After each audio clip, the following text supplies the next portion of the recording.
የዛሬው የማህበራዊ ሚዲያ አስደንጋጭ ዜና ሁኔታ ነው።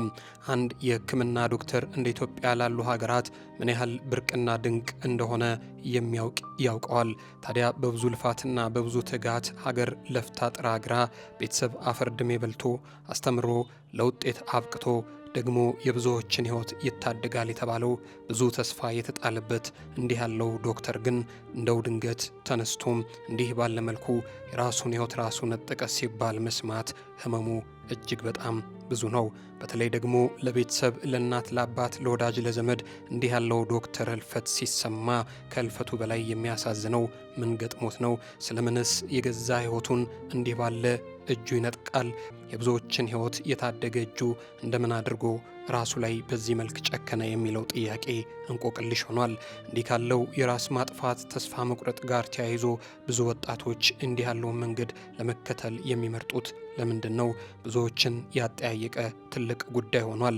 የዚህ ወጣት ሐኪም ምሳሌ ብዙ ነገር ግን የአካባቢውን ሰው በብዙ አስታሟል፣ በብዙ ልብ ሰብሯል።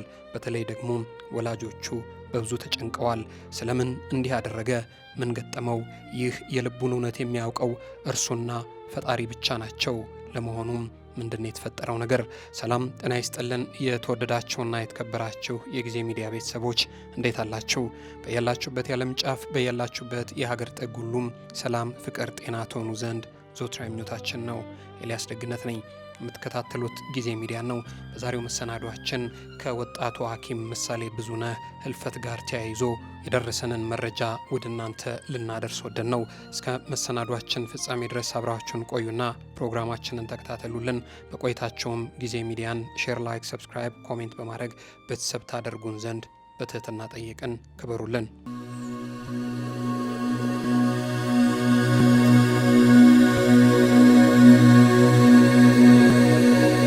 አንዳንድ ዜናዎች ተሰምተው ያልፋሉ። አንዳንዶቹ ደግሞ በብዙዎች ልብ ውስጥ ጥልቅ ቁስል ትተው ይሄዳሉ። አንዳንድ ሰዎች ደግሞ በሕይወት ሲኖሩ ብቻ ሳይሆን ከዚህ ዓለምም ከተለዩ በኋላ ስማቸው በብዙዎች አንደበት ላይ ይኖራል። የወጣቱ ሐኪም ምሳሌ ብዙነህ ድንገተኛ ህልፈት እንዲህ አይነት ልብን የሚሰብር ዓይንን በእንባ የሚያጥለቀልቅና ለብዙዎች የማይረሳ መርዶ ሆኖ መጥቷል። በተለይ ለቤተሰቦቹ እንደዛች ካለች ሩቅ የገጠር መንደር ውስጥ በብዙ መከራና ስቃይ ልደው አሳድገው ለዚህ ላበቁት ወላጆቹ የእሱን ህልፈት መስማት ከሲኦል ደጅ እንደ መድረስ ያህል ከባድ ነው። ታዮ ቀበሌ በአንድ ተራ የገጠር ቤት ውስጥ የተወለደው ይህ ልጅ አንድ ቀን የብዙዎች ኩራት ይሆናል ብሎ ያኔ ማንም ላያስበው ይችል ነበረ። ነገር ግን እሱ ዛሬ እዚህ ደርሶ እሰይ እሰይ እንኳንም ለዚህ በቃ እንዳላስባለ ደግሞ ዛሬ የደረሰበት እጅግ አሳዛኝ ነገር ደግሞ እነው ልጄ ምን ገጥሞ ነው? እንዴት ያለው ሰይጣን ቢማከረህ ነው እንዲህ ያደረግከው? የሚሉ ወላጆቹ አሁንም በትልቅ ስቃይ ውስጥ አሉ። በኩታዮ ቀበሌ በአንድ ተራ ገጠር ቤት ውስጥ የተወለደው ይህ ልጅ ከልጅነቱ ጀምሮ በዓይኖቹ ውስጥ የሚታየው ጉጉት፣ ለትምህርት የነበረው ፍቅርና ከዕድሜው በላይ የነበረው ኃላፊነት ብዙዎችን ያስደንቅ ነበር። በኦሳ አንደኛና ሁለተኛ ደረጃ ትምህርት ቤት ሲማር የመምህራኑ ተወዳጅ ተማሪ ነበረ። ይሁን እንጂ ተወዳጅነቱ በውጤቱ ብቻም አልነበረም። ጓደኞቹ የሚያግዝ፣ የማያውቁትን የሚያስተምር፣ በማንኛውም ጊዜ ትህትናውን የማይተው ጎበዝና ትሁት ልጅ ነበር። ብዙ ጊዜ በመማሪያ ክፍል ውስጥ በመምህራን ጥያቄ ሲቀርብ ቀድሞ ለመመለስ እጁን ከሚያወጡ ተማሪዎች መካከል ቀዳሚውና ዋነኛው ነበር። ነገር ግን ከመለሰ በኋላ ደግሞ ራሱን ለማሳየት አይጎርርም ይሉታል ስለ እርሱ የሚያውቁ። በጸጥታ ውስጥ ብልህነት ይታይበት ነበር። በትህትና ውስጥ ታላቅነት ያለው ያለ ዕድሜው የበሰለ ወጣት ነበርም ይላሉ። እንዲህ ባለ ሁኔታ ዓመታት አለፉ። ምሳሌ ከክፍል ወደ ክፍል እየተሸጋገረ በውጤቱ ሁሉንም አስደሰተ። በመጨረሻም የማትሪክ ፈተና ደረሰ። ለብዙ ተማሪዎች ይህ ፈተና የወደፊት ሕይወታቸውን የሚወስን መንገድ ነበር። ምሳሌ ግን ከፍተኛ ውጤት በማምጣት የአካባቢው ኩራት ሆነ። ዜናው በኩታዮ ብቻም አልቀረም። በኦሳ ተሰማ፣ በሎካ ተነገረ። በብዙ ቤቶች የደስታ ወሬ ሆነ። ወላጆች ልጆቻቸውን እንደ ምሳሌ ተማሩ ይሏቸው ነበር። እንደርሱ ጎበዝ ሁኑ፣ እንደርሱ ብርቱ ሁኑ፣ እንደርሱ ንቁ ሁኑ ይሏቸዋል ልጆቻቸውን። ከዚህ በኋላ በአንጤጠ ከተማ በሚገኘው የሎካ አባያ ሁለተኛ ደረጃ መሰናዶ ትምህርት ቤት የ11ኛና የ12ኛ ክፍል ትምህርቱን ቀጠለ። በዚያም ከፍተኛ ውጤቱን ጠብቆ አጠናቀቀ። ሕክምናን ለመማር የወሰነው ውሳኔ የሕይወቱ ትልቅ ምርጫ ነበር። ከልጅነቱ ጀምሮ ይሻው የነበረ ነገር ይሄ ነው።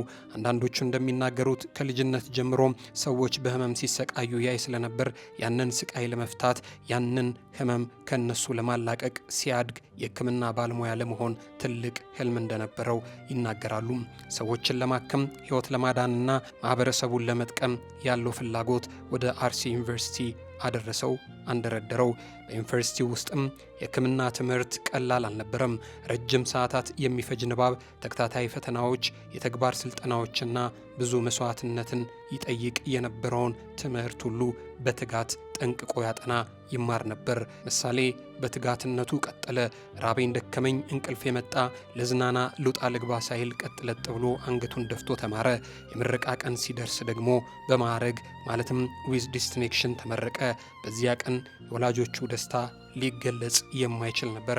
የዓመታት ድካም ጸሎትና ተስፋ ፍሬ አፍርቶ እጅጉን አስደናቂ ልጅ ስለመሆኑ ተነገረ። እርሱ ለቤተሰቡ ብቸኛ ወንድ ልጅ ነበር። የቤተሰቡ ተስፋ፣ የእናቱ ኩራት፣ የአባቱ ደስታና የእህቶቹ ጥንካሬ ልዩ ነበር። በቅርቡም በሙጆ አካባቢ በሚገኝ የሕክምና ተቋም ውስጥ ስራውን ጀመረ። አሁን ገና የተማረውን ለማህበረሰቡ የሚመልስበት ጊዜ ደርሶ ነበር። ሰዎች በኩራት ዶክተር ምሳሌ ብለው ይጠሩት ነበረ። ነገር ግን ሕይወት አንዳንድ ጊዜ ሰው ወዳልጠበቀው መንገድ ታመራለችና ብዙ አልሞ ብዙ አቅዶ የሕይወት መስመር ላይ የብዙዎችን ህመም ለመታደግ አልሞ የተነሳው ዶክተር ምሳሌ መጨረሻው እንዲህ መሆኑ ግን ብዙዎችን አስደነገጠ። ትናንት አመሻሹ ላይ የመጣው ዜና እንደ መብረቅ ማህበረሰቡን መታው። በተለይ ቤተሰቡንና ተወልዶ ላደገባት ማህበረሰብ ይህ ድቡዳ ነበረ። ወጣቱ ሐኪም ምሳሌ ብዙነህ በድንገት ከዚህ ዓለም በሞት መለየቱ ተሰማ። ሞት መቼም የእያንዳንዱ ሰው እጣ ፈንታ ቢሆንም የእርሱ ግን የገዛ ሕይወቱን በገዛ እጁ መንጠቁ ነገር ግን ትልቅ እንቆቅልሽ ሆነ። ከሞቱ አሟሟቱ እንዲሉ ማለት ነው። ብዙዎች ለማመን ተቸገሩ። አንዳንዶች ደግሞ እጅጉን ደጋግመው ጠየቁ። ስለምን እንዲህ አደረገ ይላሉ። ሌሎች በዝምታ የልባቸውን በልባቸው ይዘው አነቡ። ወላጆቹ ግን የልባቸውን ዋነኛ ክፍል እንደተነጠቁ ገባቸው። በዚያ ምሽት በሆሳ ብዙ ቤቶች ውስጥ ስለ ምሳሌ ብቻ ተነገረ። በሎካ ሰዎች የራሳቸውን ልጅ ያጡ ያህል አዘኑ። በኪዮታ ደግሞ ሐዘን በየቤቱ ገባ። ምክንያቱም የጠፋው አንድ ዶክተር ብቻ አልነበረም።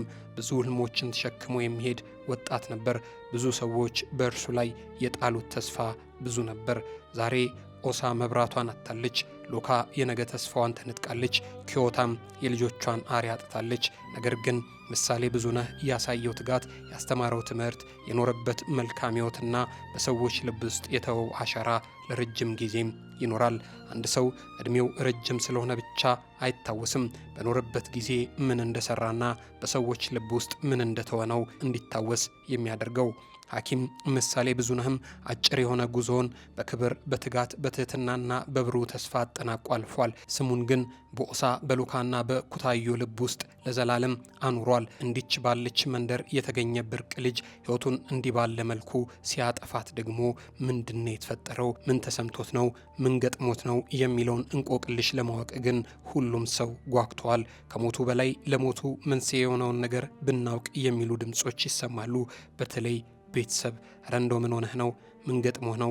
ያላማከርከን ያልነገርከን፣ ጭንቀት እኮ ሲያወሩት ሲማከሩት ይለቃል ይላሉ ቤተሰቦቹ።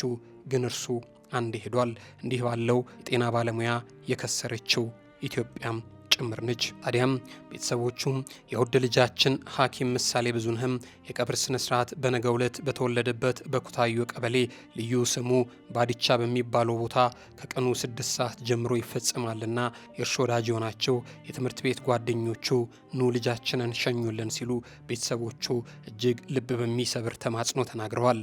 ይህ እጅጉን የሚያሳዝን ልብ የሚሰብር ዜና ነው። የሟች የሐኪም ምሳሌ ብዙነህን ነፍስ ፈጣሪ በቀኝ እንዲያኖር ምኞታችን ነው።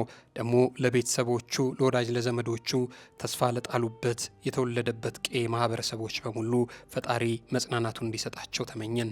ውድ የጊዜ ሚዲያ ቤተሰቦች እናንተም አብራችሁን ስለቆያችሁ እናመሰግናለን። ክበሩልን። እንዲህ ካለው ሐዘን ይሰውራችሁ ልንል እንወዳለን።